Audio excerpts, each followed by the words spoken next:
Hello students and friends, एक बार फिर से आपका स्वागत है मेरे चैनल पर भारतीय arts classes. Welcome to my channel. और फिर हम आज लेकर आ गए हैं हिस्ट्री के फर्स्ट चैप्टर का नेस्लिन यूरोप यानी यूरोप में राष्ट्रवाद का उदय। तो हम अब पहले इससे 2.2 तक हमने लिबरलिज्म नेशनलिज्म के बारे में पढ़ लिया था। अभी जो हम लोग पढ़ेंगे वो है न्यू कंजर्वेटिव आफ्टर द 1815। तो 1815 में क्या हुआ था? तो नेपोलियन को, है ना, रसिया और मतलब इंग्लैंड ये सब मिलकर जो है हरा दिया था नेपोलियन को, ठीक है।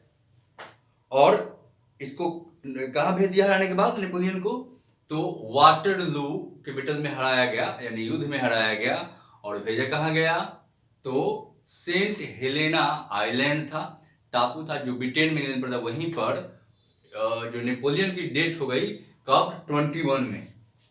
अच्छा, नेपोलियन 2 बार हारा था, है ना। नेपोलियन जो है, यहाँ पर देखेंगे नेपोलियन को जो है 2 बार जो है 2 टाइम हराया गया। कहाँ कहाँ? एक तो हराया गया आपको 13 में और एक 15 में। तो ये वाटरलू था, वाटरलू में हराया गया। और उसके बाद नेपोलियन की जो है वो डेथ हो जाती है कब? वहीं पर वाटरलू में हारने के बाद कहा? सेंट हेलेना आइलैंड भेजा गया, वहां पर 1821 में नेपोलियन की मृत्यु हो जाती है, ठीक है। जब सेंट हेलेना आइलैंड भेजा जाता है तो वहीं पर नेपोलियन की डेथ हो जाती है। तो नेपोलियन के बारे में जानकारी हो गई। तो नेपोलियन जब मर गया, है ना, यानी डेथ हो गया नेपोलियन की, तब एक नए वर्ग की उदय होती है। कहां पर? तो यूरोप में, है ना। न्यू कंजर्वेटिव यानी नए कंजर्वेटिव मतलब क्या? रूढ़िवादी होते हैं, पुराने ख्याल के लोग, पुराने सोच में ज़्यादा बिलीव करने वाले, ट्रेडिशन में बिलीव करने वाले। तो कौन थे पुराने ख्याल के लोग, पुराने सोच के लोग, और जो बदलना नहीं चाहते थे? तो वो कौन थे? तो क्लर्जी और nobility, they were both are the supporter of king, king के सपोर्टर थे। तो जब नेपोलियन जो है हार गया, तब यहाँ पर रूढ़िवादिता जो है फिर से काबिज हो गई। और जो है पर्सा, ब्रिटेन, रसिया और ऑस्ट्रिया ने भी कराया था इसको नेपोलियन को। तो एक आप सुनेंगे ड्यूक मेटरनिक, ड्यूक मेटरनिच लिखाता है, ड्यूक मेटरनिक नाम है। तो वियना, ट्रीटी ऑफ वियना जो कब हुआ था? Treaty of Vienna, treaty of Vienna कब हुआ था? तो 1815 में हुआ था। ट्रीटी मतलब संधि होता है। इसमें तो यार ड्यूक मेटरनिच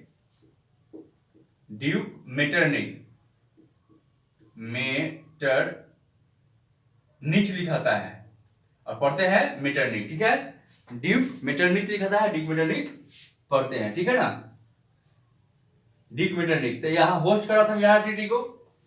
ट्रीटी अब पूछेगा who are the host of Vienna treaty या who hosting the Vienna treaty, कौन कर रहे थे? तो duke Metternich, it was the chancellor of Austria, ठीक है ना। और ऑस्ट्रिया के चांसलर था ड्यूक मेटरनिच, क्लियर। तो कंजर्वेटिव, तो वियना ट्रीटी में क्या हुआ कि जितना विनिंग कंट्री थे, रसिया, पर्सिया, ब्रिटेन, है ना, ऑस्ट्रिया, इन लोगों ने क्या किया कि ब्रिटेन जितने भी, अच्छा ब्रिटेन नेपोलियन जो है 39 स्टेट का यूनियन बनाया था। कितना? 39 स्टेट का यूनियन बनाया था, कौन? तो नेपोलियन ने। आपके बुक में दिया गया है 39 स्टेट का जो है यूनियन, स्टेट जो है यूनियन बनाया था, कौन? तो नेपोलियन ने। तो इसका वियना ट्रीटी का ऑब्जेक्टिव पूछे कि what was the objective of Vienna treaty, और उसका उद्देश्य क्या था वियना ट्रीटी का? तो उद्देश्य वही था कि जितने भी चेंजिंग नेपोलियन ने किया था उसको बदल देना था, और जो फिर से नए जो मतलब कंजर्वेटिव को दिक्कत थी, यानी क्लर्जी और नोबिलिटी को, फिर से जिस वंश का शासन गया था, रूल गया था मोनार्ची का, कौन? बुर्बो वंश, इंग्लिश में लिखा है बुर्बोन वंश लिखा हुआ है, किताब में आप देखेंगे तो उनके शासन को फिर मतलब लागू करना था। एक तो जितना चेंज किया, बदलाव किया, तो फिर से लाना था और फिर से लागू करना था। तो बुर्बो वंश जो हटाया गया था उसको खोल दिया था, फिर से उसको कब्जा करना था। और जितना भी फ्रांस के सीमा थे, बॉर्डर थे, वो जो नीदरलैंड हो, मतलब नॉर्थ में जो नीदरलैंड का स्थापित कर दिया, फिर इसमें बेल्जियम भी शामिल था। फिर साउथ में है पीडोमॉन्ट में जेनेवा जोड़ दिया गया, और पर्सा जो था, पोर्सिया से बोलते हैं, वेस्ट सीमा में है ना, वेस्ट में, उसको जो है एक महत्वपूर्ण इलाका ऑस्ट्रिया को दे दिया गया उत्तरी में, और इटली का नियंत्रण सब इटली पर कंट्रोल कर दिया गया। और नेपोलियन को जो 39 का एक संघ बनाया था, यूनियन बनाया था 39 स्टेट का, उसको इन लोगों ने आपस में डिस्ट्रीब्यूट कर दिया। जिन देशों ने नेपोलियन को हराया था वाटरलू के बैटल में, वाटरलू के मैदान में, है ना, उन लोगों ने, ताकि फिर से फ्रांस अपने बाउंड्री को एक्सपेंड नहीं कर सके, फैला नहीं कर सके, तो ये सब किया गया। आपको यही याद नहीं करना है कि कौन कौन बांटा गया, कहाँ का बेटा का, नहीं, इतना जानिए नेपोलियन को पंगु, नेपोलियन के जो राज्य था फ्रांस, जब हराने के बाद उसको पंगु बना दिया गया, फिर से ग्रोथ नहीं करे, फिर से आगे नहीं बढ़ सके, तो इसलिए नेपोलियन के जितने भी चेंज किया, बदलाव किया था, उसने खत्म कर दिया। और पूर्व में जो है ईस्ट में रूस को पोलैंड का एक हिस्सा दे दिया गया, और पर्सा का सेक्सेनी एक हिस्सा प्रदान किया गया उसको, और उसमें जितने भी मतलब फिर से मोनार्ची को बहाल कर दिया गया, मोनार्की को यानी राजतंत्र को बहाल कर दिया, बुर्बन वंश का शासन फिर से कायम कर दिया, रिस्टोर कर दिया गया। तो पूछेगा कि क्या ऑब्जेक्टिव था को, तो बुर्बन वंश के पावर को फिर से रिस्टोर करना था, उनको सत्ता में लाना था। एक गाने हो गया। फिर से नेपोलियन जो चेंज किया, बदलाव किया था, एक और चीज नेपोलियन का, एक और चीज बदलाव उन्होंने क्या नहीं किया, एकदम रखा, कौन था, तो उसने जो आर्मी को मॉडर्न किया था, एडमिनिस्ट्रेटिव को जो काफी इफेक्टिव बनाया था, तो राजतंत्र वाले को भी चाहिए, मोनार्ची को भी चाहिए, तो वो चीज रहने दिया नेपोलियन जो किया था, ठीक है, बाकी सब उन्होंने चेंज कर दिया। तो अब क्या हुआ, इसके बाद यूरोप में जो जितने थे, फिर से डिक्टेटरशिप लागू हो गया, तानाशाही व्यवस्था लागू हो गया, और राजतंत्र फिर से बहाल हो गया। तो मीटरनिक खुश हो गया। मीटरनिक तो खुद सपोर्टर था इसका। मीटरनिक कहा था, ऑस्ट्रिया के चांसलर था, जो होस्ट किया था ट्रीटी ऑफ वियना, ठीक है ना। अब फिर देखेंगे कि अब जो भी क्रिटिसाइज मतलब आलोचना करना, बुराई करना, उनकी खराबियों को, खामियों को दिखाना कोई करता था, तो उनको पनिशमेंट दिया जाता था, हरासमेंट किया जाता था उनका, है ना। अब कोई भी उसका आलोचना नहीं करने वाले को कठोरता से दबाया जाता था, सप्रेस किया जाता था, या फिर निरंकुश यानी अनकंट्रोल डिपोटिज्म जो मोनार्क था, उस पर कोई क्वेश्चन करेगा तो उसको काफी पनिश किया जाता था, दबाया जाता था। और फ्रांस पर जो है जितने भी जुड़े हुए बुक थे, लिटरेचर थे, और ड्रामा थे, गीत थे, सेंसरशिप का सारा, सेंसरशिप क्या होता है, तो एक जो है वो संस्था, ऑर्गेनाइजेशन होते हैं, और वो देखती है कि कौन गवर्नमेंट के या सत्ता के, रूलर के अगेंस्ट में बात तो नहीं कर रही है, अगर करते हैं तो उसको छपने नहीं देंगे या पनिश करेंगे, तो सेंसरशिप लागू कर दिया गया। और प्रेस की जो लिबर्टी थी, आज़ादी थी, इंडिपेंडेंट थी, उस पर प्रतिबंध लगा दिया, बैन लगा दिया गया, और कोई भी विरोधी काम करेंगे तो पनिश किया जाएगा। ओके, तो ये क्लियर हो गया आपको, न्यू कंजर्वेटिव ये आपको क्लियर हो गया, यानी रूढ़िवादी वर्ग जो आया था। अब पढ़ेंगे हम रिवोल्यूशनरी यानी क्रांतिकारी, ये जो मैंने हिंदी में यहाँ लिख दिया है, ठीक है। तो यहाँ पर आप पढ़ेंगे कि 1815 के बाद, 18 आफ्टर द 1815 जो मोनार्ची के, डिक्टेटरशिप के फिर से पूर्व वंश शासन आया था, उनके डर से ये जो पनिशमेंट कर रहे थे, है ना, कि आप प्रेस पर सेंसरशिप लग गया, और कोई भी आप अगेंस्ट में बोलेंगे तो बहुत पनिशमेंट था। बहुत सारे रिवोल्यूशनरी क्रांतिकारी जो थे वो अंडरग्राउंड हो गए, है ना, छिप गए पनिशमेंट से बचने के लिए, और छिप के काम करने लगे। उनमें से ही एक थे जोसेफ मेंजिनी, नाम बहुत इंपॉर्टेंट है, महत्वपूर्ण है। Joseph Mazzini was the great revolutionary of Italy who born in Geneva 1807। Joseph Mazzini महत्वपूर्ण क्रांतिकारी नेता थे इटली के, जिनका जेनेवा में जन्म हुआ था 1807 में, ठीक है। और ये भी लिबरलिज्म जो है और नेशनलिज्म भावना से उत्प्रोत थे, क्रांति लाना चाहते थे, बदलाव लाना चाहते थे। They wanted to changing in the among the European country, European societies, ठीक है। और फिर भूमिगत हो गए भी, और ये जो है अब भूमिगत होकर, अंडरग्राउंड होकर लोग को प्रमोट करने लगे, रिवोल्यूशनरियों को, रेवोल्यूशन को, क्रांति को, और प्रशिक्षण देने लगे, है ना। और वियना कांग्रेस के बाद जितने भी मतलब वियना, ट्रीटी ऑफ वियना जो 1815 में हुआ था, ट्रीटी ऑफ वियना कब हुआ, तो 1815 में, यहाँ लिखे ट्रीटी ऑफ वियना जो हुआ था 1815 में हुआ था, है ना, कब नेपोलियन खाने के बाद। तो आप देखेंगे कि सारे लोग अंडरग्राउंड हो गए थे, उसी में से ये भी थे। कौन, तो जो अपना जोसेफ मेंजिनी है, जो कि इंडिपेंडेंट चाहते थे, एक नेशन की चाहते थे, उससे स्ट्रगल कर रहे थे। और बाद में इनको जो है एक ऐसा ही व्यक्ति इटली के रिवोल्यूशनरी जोसेफ मेंजिनी थे, और एक गुप्त संस्था का फॉर्मेशन किए। बॉर्न एक जगह है, यंग बॉर्न में जो है, यंग यूरोप, कहाँ पर, तो बर्न में बर्न में यंग यूरोप, है ना, दो, और यंग इटली, दो इन्होंने संस्था जो है फॉर्मेशन किया। बर्न में क्या किया, तो यंग यूरोप संस्था का जो है उन्होंने किया। मर्सेई में यंग इटली, ठीक है, यंग इटली, दो संस्था इन्होंने फॉर्मेशन किया था। किसने, तो जोसेफ स्मिथ ने। बर्न में यंग यूरोप और मर्सेई में यंग इटली नामक संस्था। हालांकि एक और है, यंग जर्मनी भी है, जो आपको नहीं पढ़ना है, नहीं दिया गया है आपके बुक में, खैर कोई बात नहीं है। तो ये जब 24 साल के थे, एक गुप्त कार्बोनरी सोसाइटी था, कार्बोनरी सोसाइटी नाम रखिएगा, पूछेगा कि पहले कौन से संस्था से, ऑर्गेनाइजेशन से जुड़े, कौन, तो जोसेफ मेनी। तो जोसेफ मेनी जो है वो फर्स्ट में जो ज्वाइन किए एक संस्था, ऑर्गेनाइजेशन, संगठन, उसका नाम था कार्बोनरी सोसाइटी। क्या था, कार्बोनरी सोसाइटी। आपको बुक में दिया गया है, आप देख सकते हो इसको, ठीक है। कार्बोनरी सोसाइटी से जुड़े हो, और इसके जुड़ने के बाद इनको मतलब पनिशमेंट के तौर पर, बाद में 24 वर्ष के जो उम्र था इनका, है ना, तो इनको देश से निकाल दिया गया।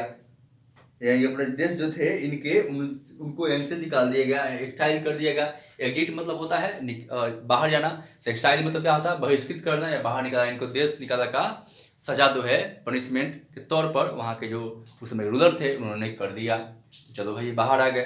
कौन बाहर आ गए, तो जोसेफ मेंजिनी, और यहीं से अंडरग्राउंड होकर अपनी एक्टिविटी चलाने लगे, है ना। और जो है इन्होंने जोसेफ मेंजिनी ने विश्वास था कि ईश्वर की मर्जी के अनुसार राष्ट्र मनुष्य की एक नेचुरल यूनिट है। अतः इटली के छोटे छोटे राज्यों को जो है, प्रदेशों को जो जोड़कर एक बड़ा राष्ट्र के रूप में वो उसको फॉर्मेशन करना चाहते थे, है ना।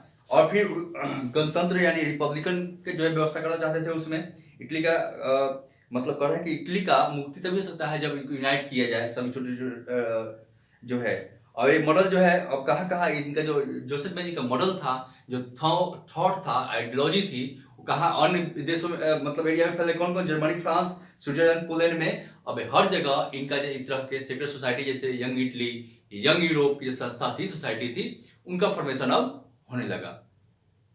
हल्दी जैसे आप देखोगे रशियन रेवोल्यूशन हम जब पढ़े थे 9th में, तो क्या पढ़े थे कि रशिया में शुरू हुआ, उसके बाद देखेंगे कि अब लेबर पार्टी का स्थापना ब्रिटेन में हुआ, जर्मनी में हुआ, वहां भी, यानी फिर भारत में देखें एम एन राय के द्वारा 1925 में हुआ। तो उसी तरह इनकी विचार तो फैलने लगी। अब तो यहाँ पर फिर ड्यूक मेटरनिच का नाम आता है। ड्यूक मेटरनिच लिखा था इंग्लिश में, हालांकि नीच व्यक्ति तो था ही हो, लेकिन नीच लिखा था, ड्यूक मेटरनिच पढ़ते हैं, है ना। उसके काम जो था ड्यूक मेटरनिच का, तो नीच वाला ही था। तो ड्यूक मेटरनिच ने फिर एक स्टेटमेंट दिया किसके बारे, अबाउट द जोसेफ मेंजी के बारे में। ड्यूक मेटरनिच ने कहा कि Joseph Mazzini is the dangerous enemy for us, यानी आवर सोसाइटी। उसने कहा कि जोसेफ मेंजी जो है हमारे समाज के लिए एक बहुत बड़ा खतरनाक दुश्मन है। किसने कहा, तो ड्यूक मेटरनिच ने कहा, ठीक है, बुक में दिया गया है ना। Metternich describe as the most dangerous enemy our society order. समझ में आया। ये लास्ट में देखिएगा 2.4 यूनिट में, तो लास्ट यूनिट में लिखा हुआ है। तो हो गया, सामाजिक व्यवस्था का सबसे बड़ा दुश्मन बताया उसने। और इनका जोसेफ मेंजी कहते चाहते थे, जोसेफ मेंजी मतलब डेमोक्रेटिक गणतंत्र का जो है स्वप्न, ड्रीम जो देख रहे थे यूरोप में हो, यूरोप के हर जगह, हर देश में राष्ट्र को जो है यूनाइट करना चाहते थे, खासकर इटली को। तो इनकी जो है जहाँ तहाँ जो है वो फैलने लगी, जो है इनकी जो भी बात थे, जो चाहते थे। अब देखेंगे हम यहाँ पर, ये तो खत्म हो गया, आपका रिवोल्यूशनरी भी खत्म हो गया। अब द एज, अब ए हो गया, खत्म हो गया। अब आएंगे हम ए इसमें, the age of revolution 1430 and 1830 और 1848 में। तो यहाँ पर हम देखेंगे क्रांतियों का युग। तो यहाँ पर देखते हैं जैसे जैसे रूढ़िवादी व्यवस्था जो है, यानी कंजर्वेटिव का अपनी ताकत जो है और मजबूत करने की कोशिश कर रहा था, यूरोप में जो है लिबरल और नेशनलिस्ट जो है ये भी अब ग्रोथ कर रहे थे। इनका भी जो है एक अपना थॉट, विचार जो है वो अब फैल रहा था लोगों के बीच में। ये भी नया आइडिया लोगों के बीच में ला रहे थे, ये भी अपने थॉट को, है ना, हर जगह अब फैलाने की कोशिश कर रहे थे और फैल भी रहे थे। आप देखेंगे इसके बाद ये क्या क्या चीजें हो रही थी। ओके, ये कहा कि इटली जर्मनी जो थे मतलब राष्ट्रवाद देखा जाने लगा इटली जर्मनी में जो ऑटोमन साम्राज्य का जो है आयरलैंड प्रदेश के कुछ क्षेत्र पर मतलब जहाँ पर ऑटोमन साम्राज्य का जो कब्जा था, कंट्रोल था, यहाँ पर क्या हो रहा है, यहाँ पर भी नेशनल की भावना, नेशनलिज्म की भावना, उदारवादी भावना फैल रहे थे। यानी यहाँ पर देखेंगे, अगर बुक में आप देखोगे यहाँ पर तो कह रहा है कि देखो थोड़ा सा पढ़ लेते हैं हम लोग कि Italy Germany state and province the Ottoman Empire Ireland and Poland these revolutionary were led by the liberal nationalists belonging to the educated middle class elite, among whom were the professor, school teacher, clerk and member of commercial middle class। तो कह रहा है कि Germany और Ottoman साम्राज्य, Italy Germany का जो Ottoman साम्राज्य का जो है कब्जा था सूबे पर, पोलैंड जैसे कुछ क्षेत्र थे जहां पर क्रांतिकारियों का नेतृत्व यानी लिबरलिस्टों का लीडरशिप कौन कर रहे थे, नेशनलिस्ट और उदारवादी कर रहे थे। तो इसमें और जो कौन थे, मिडिल क्लास के लोग थे। मिडिल क्लास को पहले प्रीवियस वीडियो में हमने उसको डिस्क्राइब किया कि middle class who belong to the middle class. तो मिडिल क्लास कहाँ से आते थे, तो ये थर्ड स्टेट के लोग थे। हमने पढ़ा था ना 3 स्टेट थे, फर्स्ट में क्लर्जी थे, सेकंड में नोबिलिटी थे और थर्ड में प्रोफेसर, डॉक्टर, टीचर, मजदूर, लेबर, किसान, लैंडर सब थे, इसमें ट्रेडर, तो ये सब थे। तो इसको लीड अब मिडिल क्लास में कौन थे, तो प्रोफेसर थे, टीचर थे, स्कूल टीचर, क्लर्क थे और कमर्शियल मिडिल क्लास कौन कर रहा है, तो यही व्यापार करने वाले जो लोग थे, ओवरसीज व्यापार जो करते थे वे लोग भी शामिल थे। ये जब कह रहे हैं कि भाई अब जो है मध्यम वर्ग के लोग शामिल थे, ये कहते हैं भाई अब तो होना नहीं चाहिए, मिडिल क्लास लोग कहते हैं इस तरह नहीं होना चाहिए जो किसी खास मिले, जो खास किसी को छूट मिले, आपको पता ही पहले बता चुके थे। तो यहाँ पर कह रहा है देखो कि the first of well the took place in the Europe France in 1930। कह रहा है कि 1830 में क्रांति के परिणाम स्वरूप बुर्बो, देखेंगे हम इसमें बर्बोन लिखा है ना, बर्बोन किंग, जो कह रहा है कि बुर्बो किंग को जो बैठाया गया था, रूढ़िवादी मतलब रिएक्शन का एक परिणाम था, सत्ता पर फिर से बहाल किया गया था एंड शक्ति फिर रिस्टोर हुआ था किसका, तो कंजर्वेटिव का, यानी बुर्बोवंश की शासन फिर से आई थी। अब क्या हुआ, फिर क्रांतिकारियों ने इसको फिर से उखाड़ फेंका और मैंने हटा दिए, क्रांतिकारी फिर से क्रांति हुआ, फिर क्रांतिकारी इसको हटा दिए, किसको, बुर्बोवंश के जो किंग फिर से लाया गया था, जो वियना ट्रीटी के बाद 1830 में उनको हटा दिया गया। अब क्रांतिकारी जो है किसको लाते हैं, लुई फिलिप ऑफ किंग बन जाते हैं। कौन बनते हैं, लुई फिलिप, आपके बुक में दिया गया है LOUIS और फिलिप, लुई फिलिप आता है, ठीक है ना। और यहीं पर फिर एक ड्यूक मेटरनिच, देखिए ड्यूक मेटरनिच लिखा हुआ है, मेटरनिच पढ़ते हैं, जो ऑस्ट्रेलिया चांसलर था, फिर एक स्टेटमेंट देता है, व्हेन फ्रांस नीच रेस्ट यूरोप कैचेज कोल्ड, यानी जब फ्रांस छींकता है तो पूरे यूरोप को जो है सर्दी, खांसी, जुकाम पकड़ लेती है। यानी जो भी घटना फ्रांस में होती है पूरे यूरोप को और पूरे यूरोपियन समाज को, सोसाइटी को प्रभावित करती है, इंस्पायर करती है। अब जो है इसमें हम देखेंगे एक घटना जो यूरोप में शिक्षित जो मिडिल क्लास के लोग थे, इवन द मोबिलाइज्ड नेशनलिस्ट हो रहे थे, अभिजात वर्ग, सेकंड क्लास लोग क्या बोलते हैं, अभिजात वर्ग बोलते हैं, ठीक है ना। सेकंड क्लास लोग क्या बोलते हैं, अभिजात वर्ग, वही मिडिल क्लास जो सेकंड वर्ग के लोग हैं उनको बोलेंगे। तो पढ़े लिखे व्यक्ति थे। यहाँ पर यूनान में स्वतंत्रता संग्राम शुरू हुई, यूनान, ग्रीक एथेंस जिसे बोलते हैं, जहाँ पे जानते हो सिकंदर जहाँ के थे। तो यहाँ पर आप देखेंगे, यहाँ पर ये भी जो आग यानी जो भड़की थी यूरोप में फ्रांस से, अब कहाँ फैल गई, यूनान में भी पहुंच गई। यूरोप में भी आप देखेंगे कि जो टर्की का जो टर्की से यहाँ पर ऑटोमन का एम्पायर का यहाँ भी था, टर्की का जो है यहाँ पर कंट्रोल था यूनान पर। ये भी चाहते थे कि आज़ादी हो, वहाँ के नेशनलिस्ट शिक्षित मिडिल क्लास लोग जो थे वो चाहते कि हम भी आज़ाद होंगे, हम भी यूनान को भी एक देश के रूप में रिकॉग्नाइज किया जाए, उनको स्वतंत्रता मिले। उन्होंने डिमांड शुरू कर दिया। जो टर्की का रूलर जो था है ना, वो मुस्लिम था और इनकी जो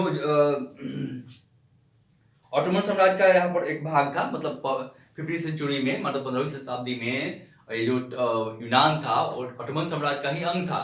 टर्की का यहाँ प्रशासक था, है ना, और यहाँ जो रूलर था वो क्या थे, मुस्लिम थे। और जो ज्यादा लोग थे वो क्या थे, ईसाई थे, क्रिश्चियन थे, ईसाई थे। कहाँ का, यूनान के लोग। और यूनान के लोग अन्य देशों में भी फैले हुए थे एक्सेप्ट यूनान, है ना। तो जब इसके लिए वहां पर यूनान को टर्की से ऑटोमन एम्पायर के जो भाग था 15वीं सेंचुरी तक आजाद होने के लिए युद्ध छिड़ गई, वार हो गया। हमने यहाँ पर दिखाया है क्रांति का युद्ध, है ना। तो ग्रीक वार कब शुरू हुआ, तो 1821 में शुरू हुआ है। और जब शुरू हुआ तब देखेंगे इसमें बहुत सा मारकट होती है। एक में दिया गया है कि इतने ऑटोमन एम्पायर और टर्की के शासक ने, पता है टर्की के शासक कौन थे, मुस्लिम थे, और ये जो वहाँ के लोग थे ईसाई थे, क्रिश्चियन थे। तो बाहर बाहर जो जब युद्ध शुरू हुआ तो बाहर बाहर जो लोग रहने रहे थे वो इनसे क्या सिंपैथी रह रहे थे, क्योंकि कल्चर से जुड़े हुए थे। जैसे भारत लोग कहीं और रहते हैं, प्रवासी लोग माइग्रेट हो जाते हैं, अमेरिका कनाडा वाले में बस जाते हैं, तो भारत से इंडिया सिंपैथी रखेंगे ना जी। और चूंकि उनकी मातृभूमि है, कल्चर ट्रेडिशन मातृभूमि लाती है, इमोशनल फीलिंग में जुड़े हुए हैं, वैसे ही सिंपैथी रखते थे। तो युद्ध जब शुरू हुआ 1821 में, तो ये लोग हेल्प करने लगे। ईसाई के जितने जगह के और भी देश थे या फिर यूनान के लोग जो बाहर रह रहे थे वो हेल्प करने लगे ताकि आज़ादी मिले।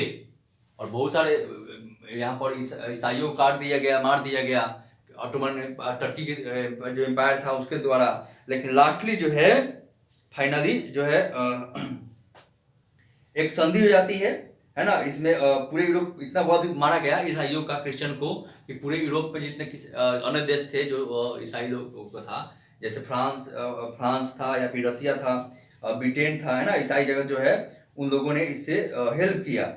और हम देखेंगे हेल्प के परिणाम स्वरूप आप देखेंगे ट्रीटी ऑफ कंस्टेंटिनोपल, है ना, कंस्टेंटिनोपल लिखा था, कंस्टेंटिनोपल, TTN संधि। कंस्टेंटिनोपल का बोलते हैं हिंदी में कुस्तुनतुनिया की संधि। कुस्तुनतुनिया की संधि 1832 में हुई, 1832 में। और इस तरह से यूनान को एज ए इंडिपेंडेंस, आजाद राष्ट्र के रूप में मान्यता दे दी गई। लेकिन हेल्प तो मिला, रसिया, फ्रांस था, ब्रिटेन था, है ना, ये सब ने हेल्प किया आज़ादी में इसके, क्योंकि तो मार काट रहा था बहुत सारे जो मुस्लिम रूलर था वो ईसाई के बहुत लोगों को मार काट दिया। एक पेंटिंग में आप देखेंगे बाद में, तो हेल्प किया और आज़ाद हो गया।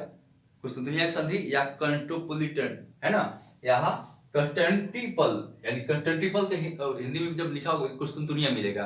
तो कुस्तुनतुनिया की संधि के कारण 1832 में इस जो यूनान था आज़ाद हो गया, ग्रीस आज़ाद हो गया, आज़ाद देश के रूप में मान्यता मिल गई, रिकॉग्नाइज मिल गया। अब हम लोग नेक्स्ट वीडियो मिलेंगे। अभी मैं इसी से विदा लेता हूँ आपसे। थैंक यू सुनने के लिए, बाय, धन्यवाद। और अच्छा लगे तो वीडियो को लाइक कर दीजिए, शेयर कर दीजिए, सब्सक्राइब करवाइए, कीजिए, बेल आइकन दबाइए। जो भी मैं डालूंगा वीडियो आपको वो मिलती रहेगी नोटिफिकेशन, ठीक है। थैंक यू, धन्यवाद, बाय ऑल ऑफ यू। मिलते हैं नेक्स्ट वीडियो में।